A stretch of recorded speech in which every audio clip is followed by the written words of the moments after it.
Alright guys, and welcome to the 18th episode of Lifting the Lid. In this episode, expect to find out what common mistakes people make during the application process for the military, why age isn't an excuse when joining up, And how joining the reserves could be an increasingly attractive option if you're unsure about what route to take. Let's get into it. We are back, another Lifting the Lid.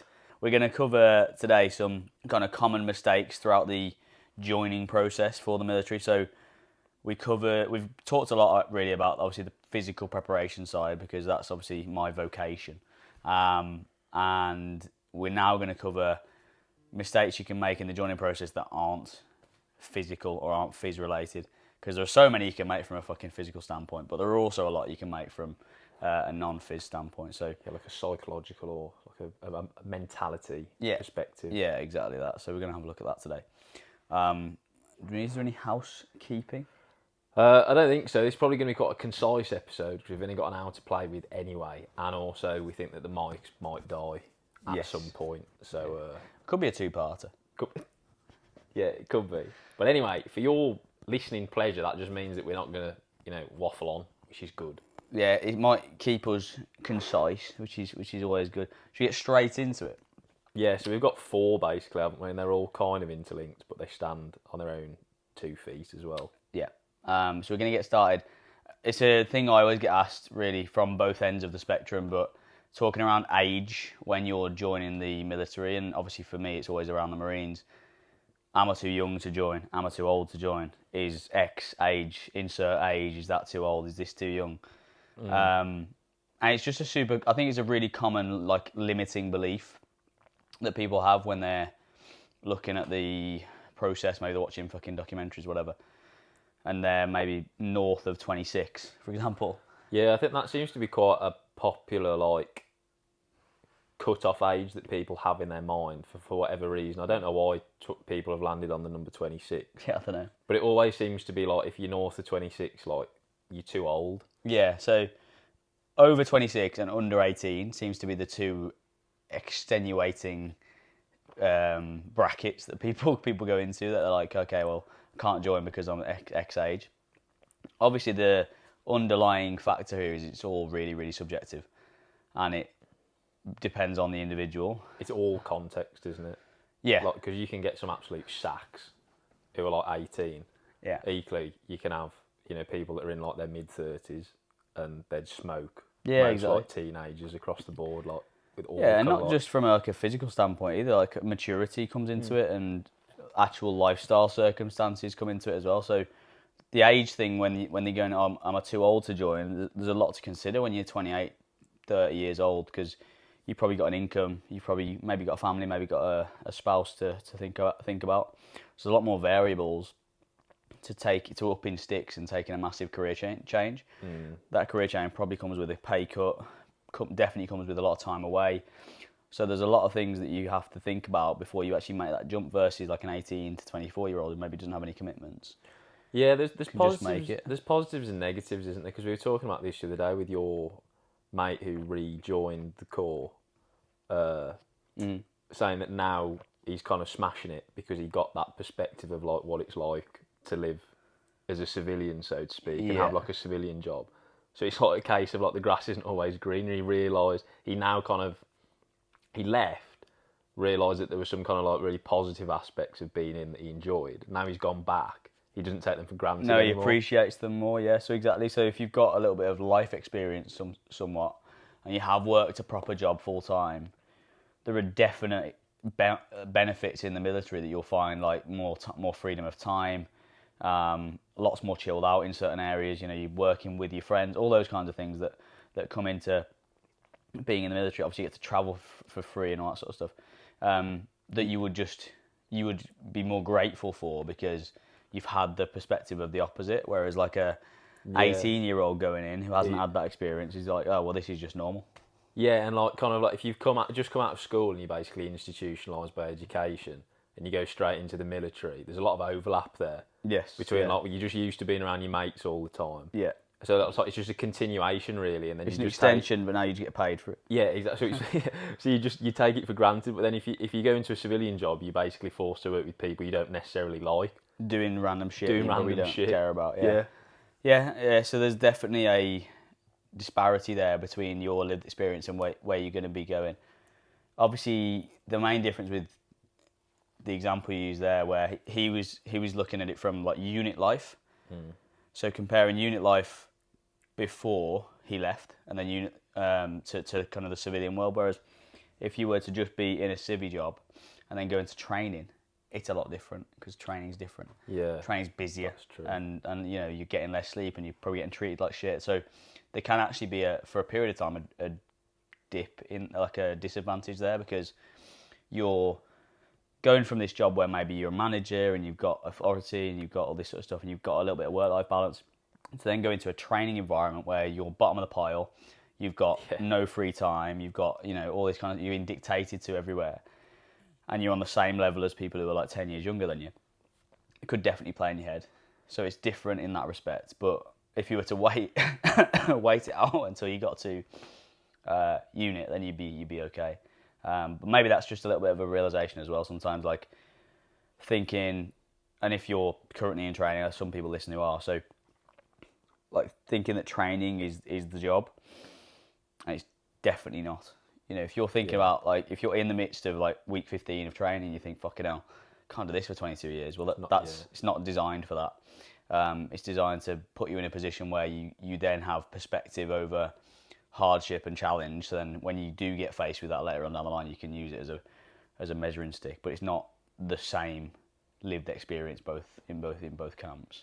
Yeah, well, training is like an extension of like the job application, really, isn't it? Because you've got to pass that to then effectively get over the start line. It's like, now you're in. Well, it's a job interview, isn't it? Yeah. It's a big 8-month job interview where you're always getting scrutinised, and you're always getting tested, and you're constantly under surveillance, effectively, to figure out whether you're the right fit, because it's such a, particularly if you take it to a little bit more of the extreme, and if you are going to war with these people, then the training team need to know that in all aspects, regardless of whether it's, you know, when you're chilling out after exercise or when you're ashore with your mates, you need to know all the time your character is true to where it needs to be, rather than just being able to show up 9 to 5 and act effectively the way you should be. I don't know if you've seen this, but I came across it on TikTok the other day, and it's popped up a few times now. There's this guy, I think he's in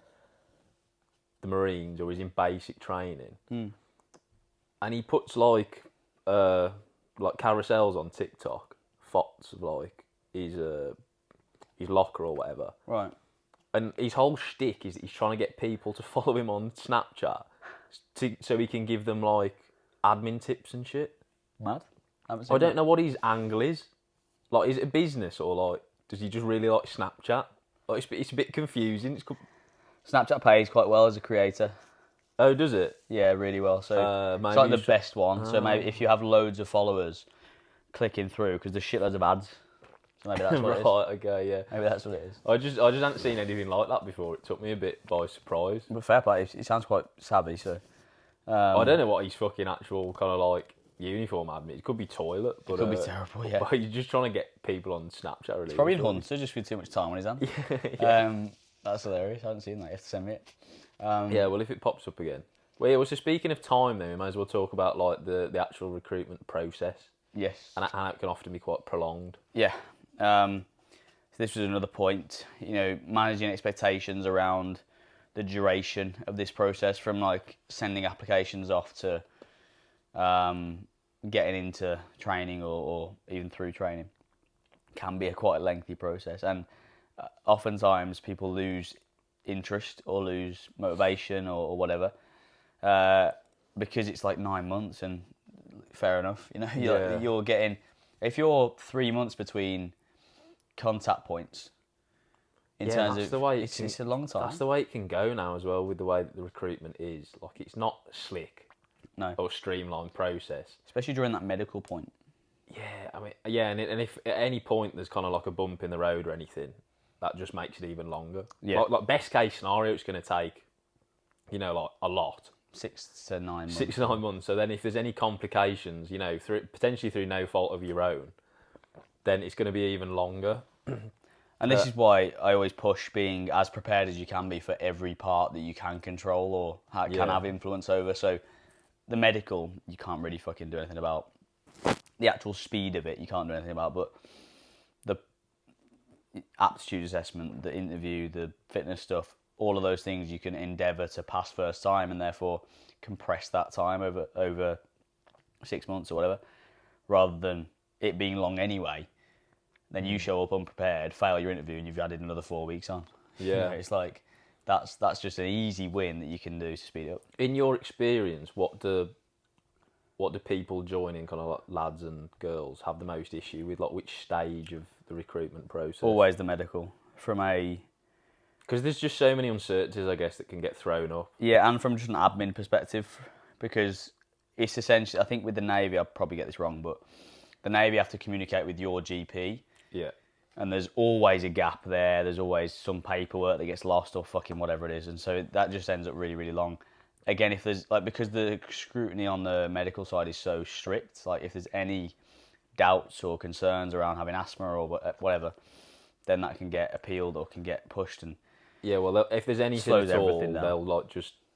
they'll mark you as like temporarily medically unfit, won't they? Yeah, and then you have to get that unfucked, and then you have to go again. And like you were saying, because I assume this is still the case, I think all communication between kind of like the medical company who run the medicals and your GP is still done via letter, like mail, because it's all official documentation. Yeah. So it just kind of takes even longer then.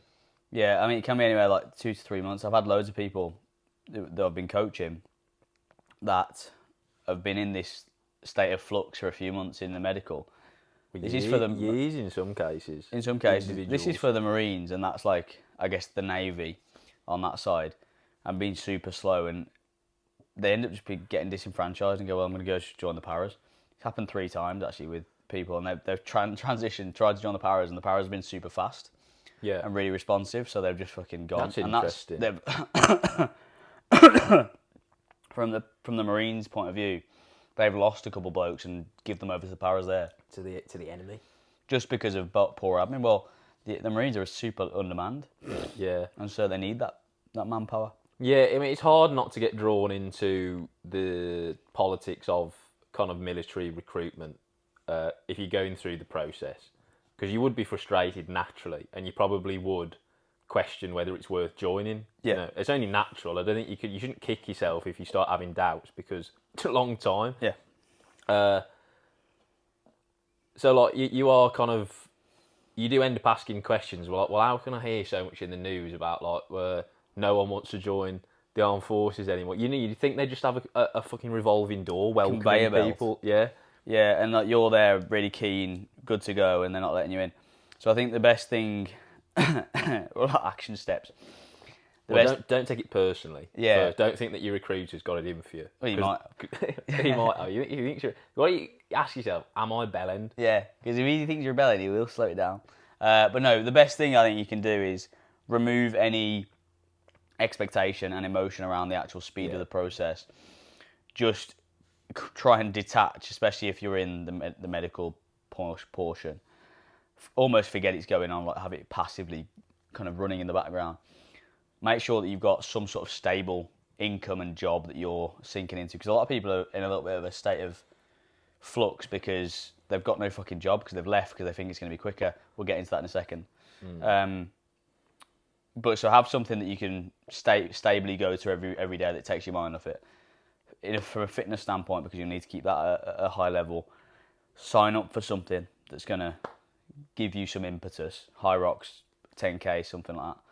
That's going to give you something to work towards. To continue your training. Yeah. That isn't just the end goal of like getting into because again that could be military. 4 to 6 months away. So have something in the medium term that you can shift towards, and then that should take care of it, because you've had your mind's off the actual, ticking off the days every day where you're like, fucking hell, it's been 3 weeks, been 4 weeks, been 5 weeks, and you just, like I say, have it running passively in the background, and it's still moving forwards, and you can still give the recruiter a kick up the arse if you think it's taking the piss, but just have that ability to detach almost from it. Yeah. Well, carrying on from that then, do you want to then talk about how people potentially jump ship too soon in relation to leaving the employment that they're currently in? Yeah, so this is obviously, again, super context dependent, but typically people will assume, again, particularly for Marines or Paras, where it's seen as something that is harder to join, higher barrier to entry, they'll go, oh, well, I'm joining this thing now. I want to focus all my energy on it. I need loads of time to train, so I want to leave my job. It comes back to what we always say around like the physical preparation side of getting ready to join. So people kind of taught themselves into basically doing basic training before they get to basic training. It's like it's almost like a psychological thing. Like they feel that they have to earn it. Yeah, or they have to put 8 hours a day of training. They put too much pressure on themselves, kind of mentally. Feeling that they have to kind of, like you said, put like like basically sacrifice their being to this end goal. Yeah, obviously, and don't get me wrong, you need to be committed. You need to do that. You need to do the training, but there's no requirement to be training 3 hours a day, 4 hours a day, and you can get a vast amount done if you have a full-time job. And it's about sustainability as well, right? So like if we accept that this process is going to take from kind of like 6 months to potentially like multiple years. Yeah. Like if you just down tools on your kind of employment and commit yourself to this process and you're like training 8 hours a day. There's no, how long does that last? Yeah, there's no future in that really. There's no sustainability or longevity, is there? Yeah, you put an unnecessary time cap on it because you have to get in 3 months, otherwise you run out of money. And then if that doesn't happen for whatever reason, for reasons outside your control, then that's probably added stress onto you. And so there's no reason why you couldn't go through the entire process with a full-time job, training as much as you need to, having time off the job, taking leave to do your PRMC or whatever.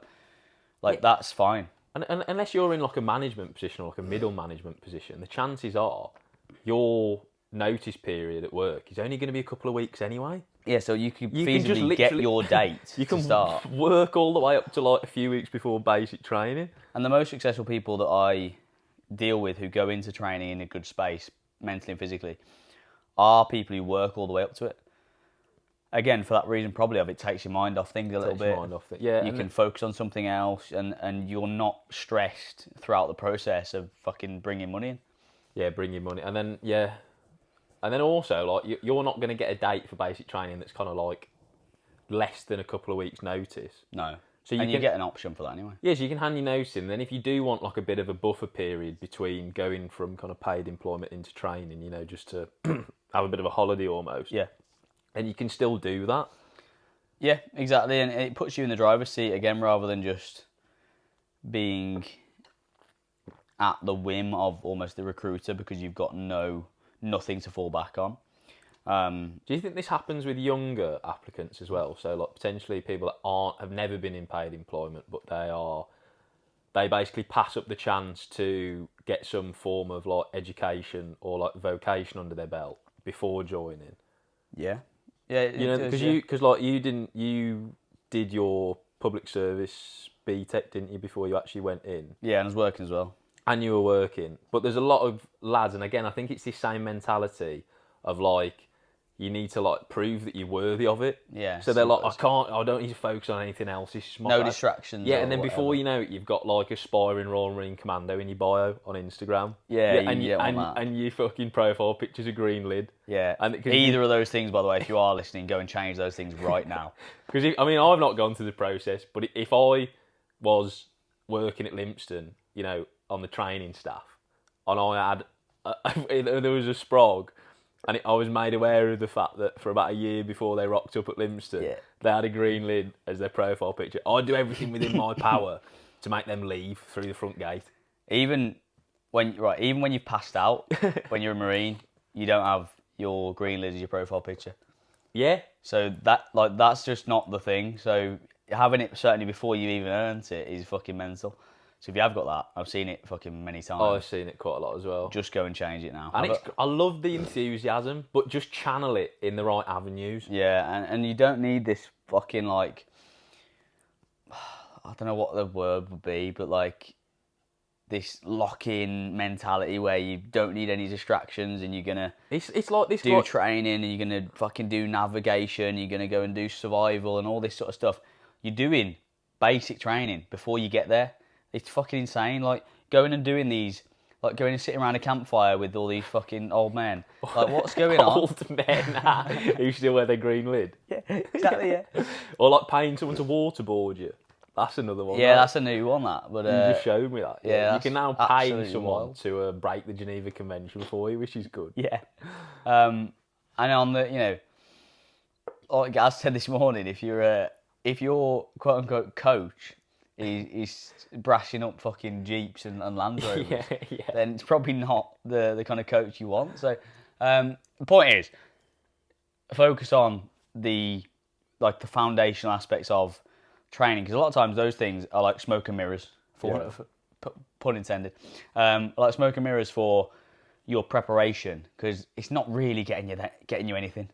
No. It's not really getting you anywhere. That, like, it's a great experience. You might challenge yourself, this and that, but the actual take home isn't really there. And those people who generally go down that avenue won't be the people who are pushing zone 2 runs and fucking single leg strength training and all the good stuff that we need to be doing. They tend to think, fuck, you don't need to do that. I never did that when I was training for the Corps. But yeah, and like, there's no point learning all this tactical stuff before you get to training. Because let's say you get to training and all the stuff that you're being taught by your training team is, you know, objectively wrong. It doesn't matter, because that's what they want to see. Exactly, yeah. So even if you go into it with like the best nav skills, like you've got the best fucking like kit admin and all that shit, if it's not what your training team want to see, you got to fucking unlearn it. And guess what? They're your point of contact. So whether they're right or wrong, it don't matter. And they decide if you get through the process or not. That's what I mean. And yeah, so we always kind of come back to this, but because it is such a bug in the industry, and actually I'm going to cite Mike Chadwick, so I'm not just going to copy him and not give him a shout out, but he talks about splitting things up into 4 categories. We spoke about this before on the podcast. I don't think we have. So into 4 categories of development. So physiological, tactical, technical, and psychological. So the physiological, the technical, and the psychological, you can probably do from a preparation standpoint. So you can obviously get fitter, physiological. You can obviously improve your mindset, psychological, or the way you think. And then, you know, your technical, maybe the way you move, whatever.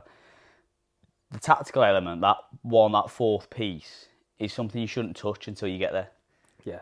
Like, if someone online, an online coach, is pushing that he can make you better tactically, that to me just doesn't map over.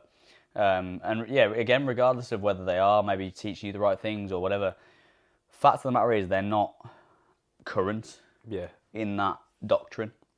And so we should kind of go on a tangent there, but so you get, again, just be careful as to where you're getting your information from. Yeah, and where you're investing your time and energy in relation to your preparation. And money. Because and money, because these things all cost, don't they? So, yeah, you know, control the things that kind of objectively will help you when you get to training. Yeah. And not the things that you think are going to help you, but will actually kind of, at best, be completely indifferent, or worse, hold you back. Yeah, and look out for anyone wearing their green lead on Instagram Reels. But anyway. In half civvies. Yeah, with a beard, which is mad.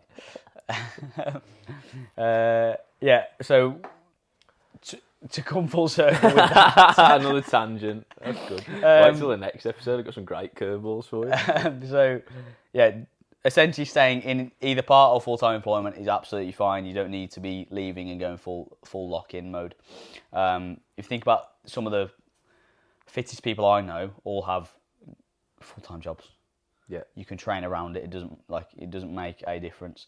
As long as if you can put it in 2 sessions a day, you're doing better than everyone anyway. So yeah, I mean, and 2 sessions a day is like high end as well. That's what I mean. That's like, you know, like professional athletes train like 2-3 times a day. Yeah. So if you can find the time to kind of put in that kind of like volume and intensity of training and juggle a full-time job, then believe me, you don't need to do anything else. That's it. Yeah. And that's like the max. Like you can easily prepare yourself doing far less than that. So yeah, just be aware that you probably don't need to allocate as much time as you think you do. Yeah, this idea that you basically need to live like David Goggins' existence before you get to basic training. Live in a puddle. Yeah, get woken up at 2 a.m. to run. Yeah. That's fucking mad as well. Yeah. I forgot about that. I'll sprinkle that into you there. That's mad. 2 a.m. always fast. Yeah, 2 a.m. Oh, that's my favourite time to ice bath because you go back to bed afterwards. yeah, soaking wet. Yeah, you got to get used to sleeping in the shit pit as well. So we talk about the reserves to finish off then. Yes, yeah. And So how people kind of overlook it as an option, or forget about it really. Well, we come again full circle here really, because they talked about the age thing, and people aging out or getting too old or having commitments that mean they maybe can't do it. So again, I speak to a lot of people who think the ship sailed for them, where it's okay, they're 28 now, they thought about it when they were 18, and now life's got in the way. And actually now taking the full plunge would be too much because they've got a kid and had a family or whatever. Don't need to want to go away as much. So like you say, oftentimes people forget about the reserves option, and maybe think. I think there's a thought process that you think you have to have been a regular to be a reserve. Yeah, or there's just kind of like again, maybe like a status thing, was in like you're not going to be respected, or you're not going to have kind of like the respect as much if you're a reservist. But like if you think kind of like, again, if you're more political about the way that you think about it, the way that the armed forces is moving now, in this kind of like recruitment crisis that they're in, they're actually putting a lot more time and resource into making the reserves a more appealing option for people. Yeah. Because they see it as very low hanging fruit, is to just get more bods in basically. Yeah.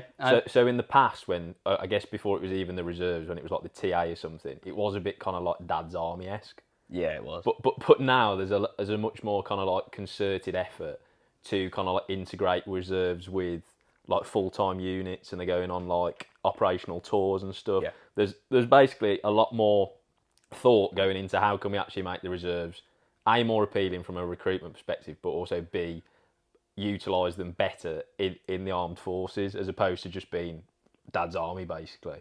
Yeah. Make them useful as opposed to just like that's very true. Fucking part-time soldiers. Yeah, and that is bang on really.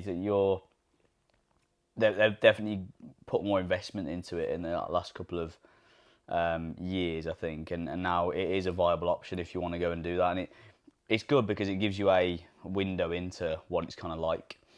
So you obviously you go through the similar training. It's just not as intensive because it's not residential as much, but you still get an idea for it. And if you're even someone who's like maybe mid-20s and thinking about making the transition, you could go reserves and have that, like, dip your toe in a little bit, and then if you love it, then you can go full time. Like there's no real. It's actually a bit of a hack, there, to be fair. Yeah. Because I don't think a lot of people realise that, like you said, it's perfect if you're in that predicament of like kind of you're potentially a bit older, you've got responsibilities, you can't afford to make the gamble of going like full time. You can go reserves, do it for a bit, see if you like it, and then once you're in, you know people, you've got your foot in the door. It's a lot easier to then just go regular, full time. Or you can continue reserve, and actually it's a good deal. You can work as much or as little really as you want. You can commit as little or as much as you want, and which again comes back to they've tried to make it much more appealing from a recruitment perspective. Because if you turn up fucking full of beans and you want to do more, then that's great. You can basically go full time with it. Yeah. And the great thing is if you've got a good profession, like that'll still pay you. Yeah.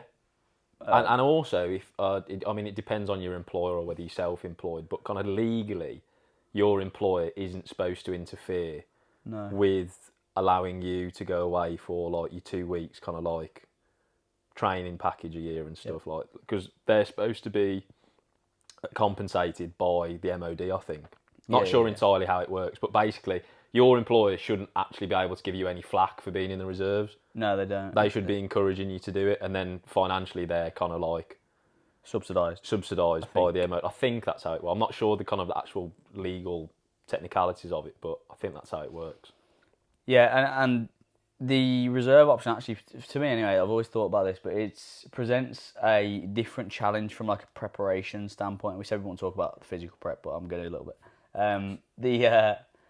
The regulars, because you get yourself to a point, you then join, and then the training team take care of everything. Yeah.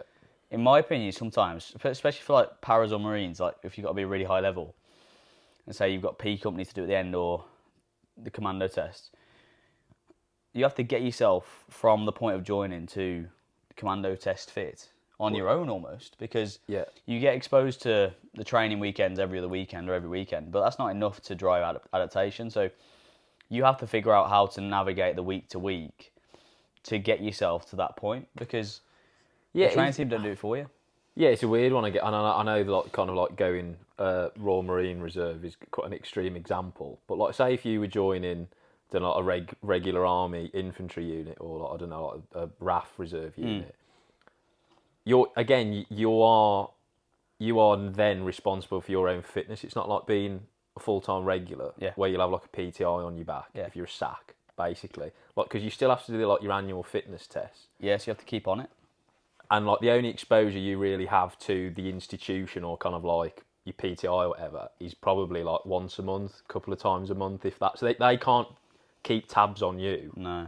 So again, it's like it's a different approach, isn't it? Because you have to permanently take responsibility and maintain it, as opposed to like getting to the start line and then just having them take it from there. Like there's a different level of like self motivation and self discipline for that, because you have to get yourself up when you've got a full-time job and go for your run and go for your yomp and whatever else. But it can present quite a challenge to get yourself all the way through the process. And we talked about it before with the process for joining being quite long. Well, the process for the reserves basic training is fucking very long. Yeah, it's mad. So you have to have that level of commitment, because I imagine there's a lot of people who just fall off because it's too long. It's so protracted as well. We've spoken about this before. It just presents a completely different kind of like psychological challenge more than anything. Yeah. Because it's like you'll do one chunk and then you'll fuck off for a bit. Yeah. And you can't build any momentum like you can do through kind of like regular basic training where like it comes thick and fast. Yeah. And it all kind of carries over. Because you're doing it in blocks. You've got to get yourself in headspace to get through that.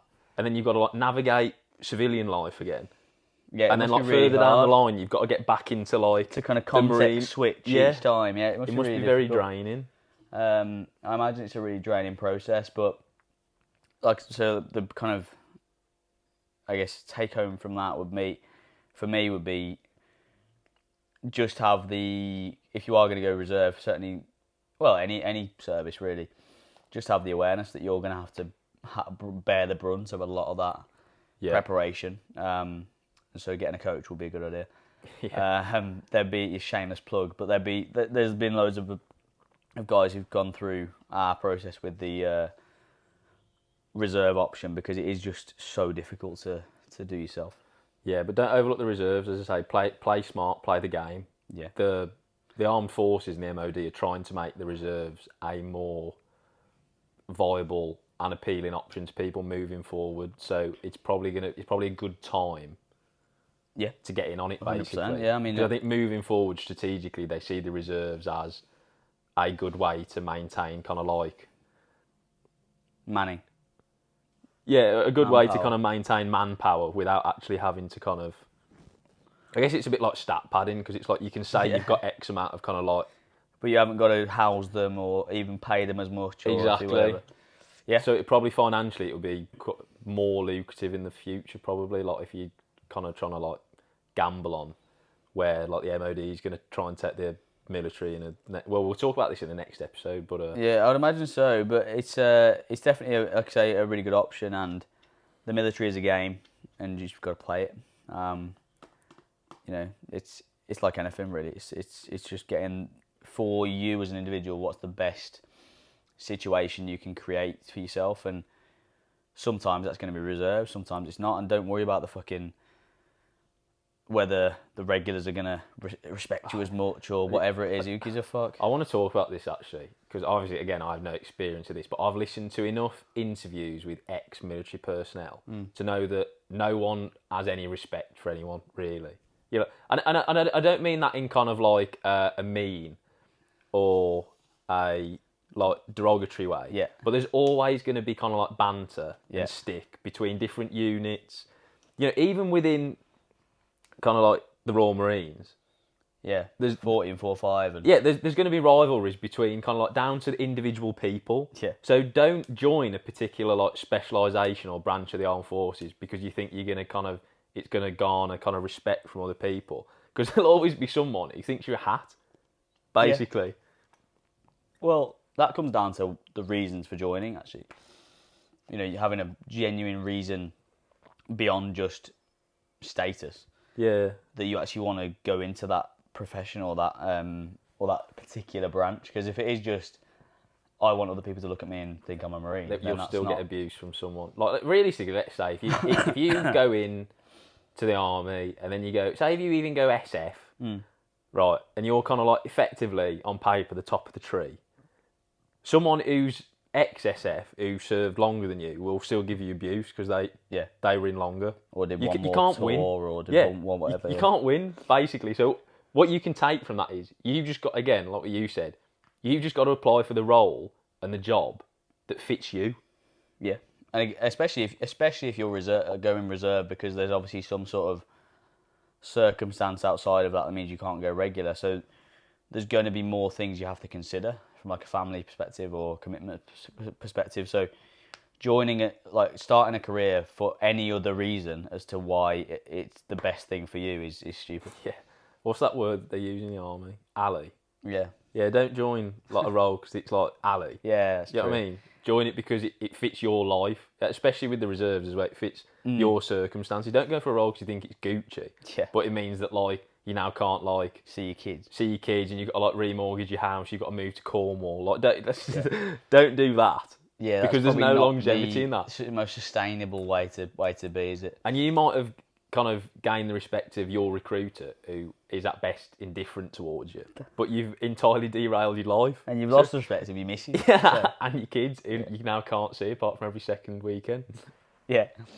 Yeah, so, again, we're on a bit of tangents there, but that, that's like a good take-home is just to, well, regardless of what stage you're at or what branch you're looking at joining, make sure it's the one that is right for you, because you might have seen someone on social media and you go, oh, well, they've done X, Y, and Z, so I want to go do X, Y, and Z. Well, it might not fit your personality or your set of circumstances as well. So just be a little bit more, be intentional with things, because it's going to be at least 4 years of your life, probably longer. So, you know, it needs to be something that's right for you. Yeah, and I think with the reserves, you can just fuck off when you want. I think so. It's probably an initial commitment. Yeah, I'm not sure. Is that not? No, that must. I think once you've passed your initial like training, you can just leave a mutual agreement. I don't know. I would imagine there's certainly less time commitment than regulars. Just because of this is the same reason. There's a level of investment from the MOD to get you through training. So you can just get you through training. I'll see you later. I think there's less time commitment than regulars there. Yeah, we'll find out. Again, if you're unsure, join the reserves. But yeah. Anyway, so next week, you know, we've been speculating a bit about the future of the British military. Well, we're going to find out, because I've prepped kind of like the future of the British military, like what to look out for. Okay. In terms of like the way it's going to look, resource-wise, manpower, technology. It's its commitments to being net zero by 2050. Make of that what you will. Yeah, probably not right. Yeah, well, we can get into that, but yeah. So I've kind of planned a whole episode around that. So that will be next week's episode. Awesome. And we can speculate as to how successful the British military is going to be at being eco-friendly. Really. Yeah. Electric tanks. Brilliant. Well, yeah, I mean, you laugh, but that is on the list. That is hilarious. Yeah. We'll plant a tree for every civilian we blow up in Palestine. Yeah.